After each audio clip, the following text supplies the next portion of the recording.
Olá amigos, tudo bem com vocês? Se você vai assistir esse vídeo de manhã, tarde ou noite, seja muito bem-vindo. Nós estamos aqui do canal Voz Ativa. Me chamo Daniel Martins. Se você é inscrito no canal, deixe o seu like e o seu comentário. Se você não é inscrito, se inscreva e compartilhe para que outras pessoas possam acessar esse canal.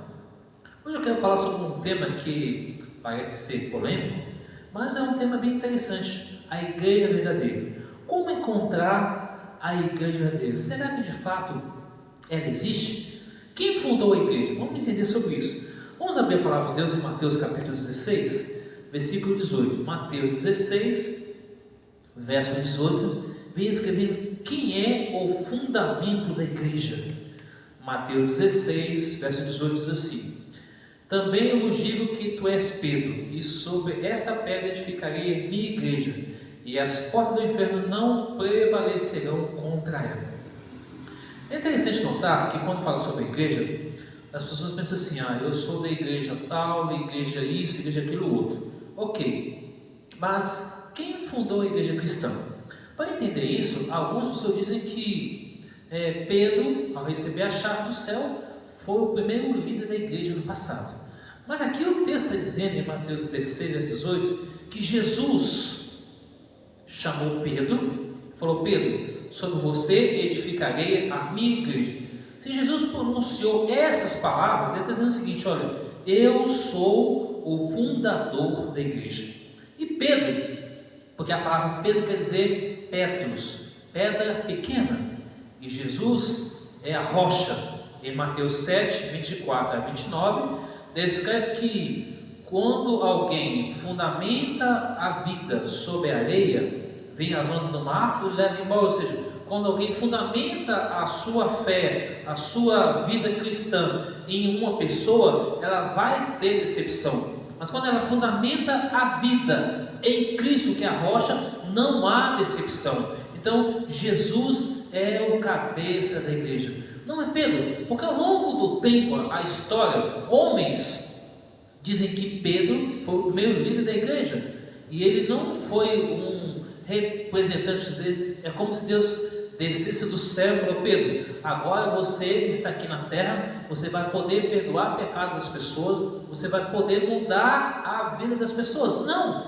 Pedro era eu como você, como qualquer outra pessoa. Pedro é um homem impulsivo, falava palavrão, um homem pecador, um homem que não tinha muita cultura, mas Jesus o perdoou. Tudo isso aconteceu depois que Pedro negou a Jesus por 3 vezes. Jesus havia dito: Pedro, tu me negarás 3 vezes. Já pensou isso? Então, quando Jesus estava passando pelo processo da crucifixão, Pedro entendeu isso quando o galo cantou 3 vezes. Quando Pedro esteve diante daquelas pessoas que estavam contra Jesus, Pedro ainda negou Jesus.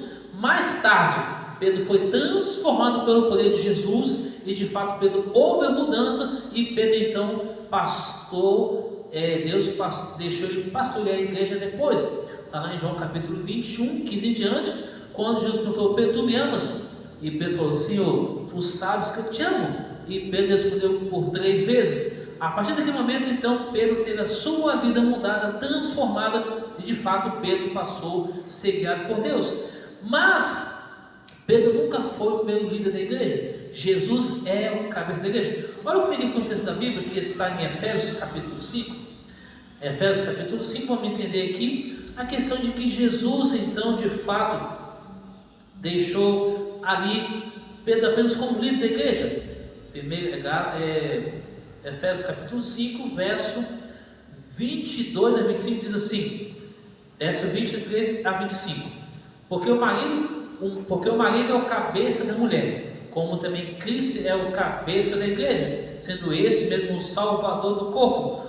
Como, porém, a igreja está sujeita a Cristo, assim também as mulheres sejam submissas ao seu marido. Maridos, amai vossa mulher, como também Cristo amou, e assim mesmo se entregou por ela. Agora o verso 32: grande é esse mistério, mas eu afirmo e refiro a Cristo a igreja. Então Jesus é o cabeça da igreja. Por quê? Quando olho para a Bíblia em Efésios capítulo 2, versículo 20 ao 21 diz assim: edificados sobre o fundamento dos apóstolos, profetas, sendo ele mesmo Cristo Jesus, a pedra angular, no qual todo edifício bem ajustado cresce para o santuário dedicado ao Senhor, no qual também vós juntamente estáis sendo edificados para a imitação de Deus no Espírito. Então, Jesus é o cabeça da igreja. Quando Jesus chamou Pedro para liderar a igreja, ele foi o primeiro pastor, depois foi o apóstolo Paulo. Na verdade, o apóstolo Paulo era Saulo de Tarso, depois virou o apóstolo Paulo. Então Jesus chamou Pedro para liderar a igreja. Jesus é o cabeça da igreja. Veja um outro texto bíblico comigo, que está em 1 Pedro capítulo 2, 1 Pedro capítulo 2, versículo 4 a 8. 1 Pedro 2, 4 a 8 diz assim: chegando-vos para ele, a pedra que vive, rejeitada sim pelos homens, mas para com Deus eleita e preciosa. Aqui me reporta no Espírito de Deus me fez lembrar aqui agora, Atos 4, 11 a 12, diz que nenhum outro há salvação a não ser através de Jesus Cristo. Jesus Cristo é o único meio de salvação. Continuando aqui, 1 Pedro 2, verso 5: também vós, como pedras que vivem, sois edificado casa espiritual para ser de sacerdote santo, a fim de oferecer sacrifícios espirituais agradáveis a Deus por intermédio de Jesus Cristo.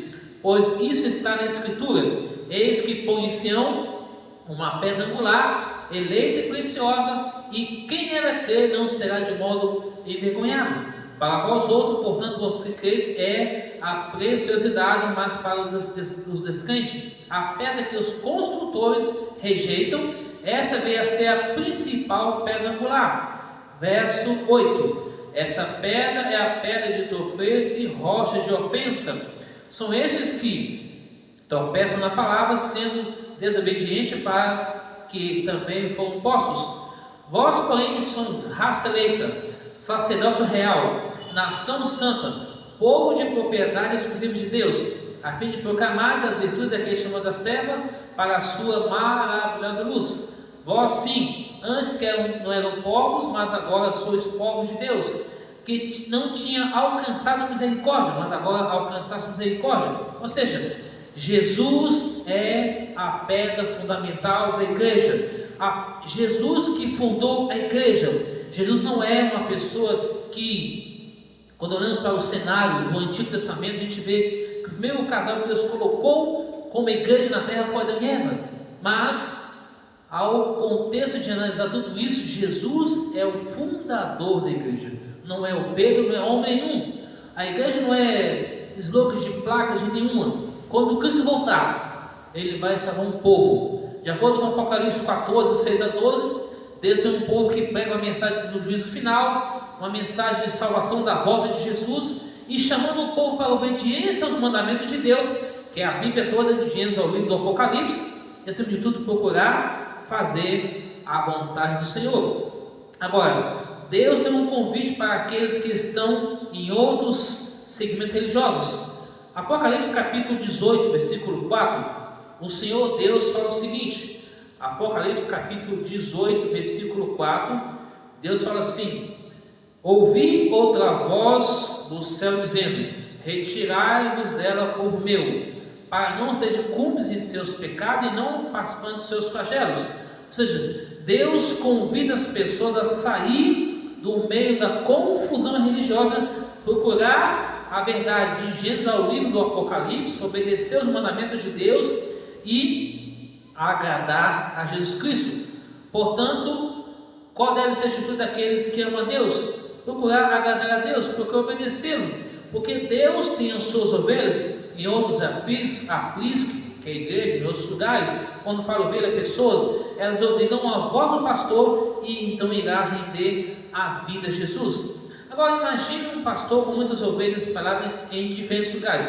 Ou seja, imagina um pastor com várias ovelhas em vários lugares. Quando ele chama as ovelhas, elas conhecem a voz daquele pastor e seguem ele. Da mesma forma nós, Jesus, quando chama seus filhos através da sua palavra, ela vem até ele. A verdadeira igreja é composta por pessoas que ouvem a voz de Jesus e decidem obedecê-lo. Agora, se você compreendeu que Deus tem um povo para os mandamentos, ela deve proclamar essa verdade. E nós devemos então fazer parte desse povo que está se preparando para a volta de Jesus. Então, quando fala de igreja, nós estamos falando de pessoas que seguem a Bíblia 100%, de Gênesis ao livro do Apocalipse, e procuram obedecer os mandamentos de Deus e mantêm a fé de Jesus. Jesus, quando esteve na terra, ele foi uma pessoa simples, humilde e, acima de tudo, ele procurava agradar ao Pai. Ele procurava seguir a palavra do Senhor. Nessa oportunidade, meu amigo, minha amiga, Deus nos convida a gente obedecer a Ele, seguir a Jesus, que é o nosso líder máximo, não homem nenhum nem mulher, Jesus, e nos preparar para a sua vida. A pergunta que eu dirijo para você nessa hora, nesse momento, é o seguinte: você deseja fazer parte do povo de Deus e se preparar para a volta de Jesus? Devemos orar a Deus para que Ele nos conduza nessa verdade, dentro da sua palavra, e nos ajude a permanecer fiel a Jesus e nos preparando para a sua vida. Minha pergunta é: você deseja isso para a sua vida? Eu desejo isso para a minha vida? Se você deseja, feche seus olhos, olhe comigo nessa hora. Pai querido, em nome de Jesus, te louvamos e te agradecemos ao Senhor pelo dom da vida. Suplicamos a Ti, ó Pai, misericórdia, graça e salvação. Perdoe nossos pecados, Senhor.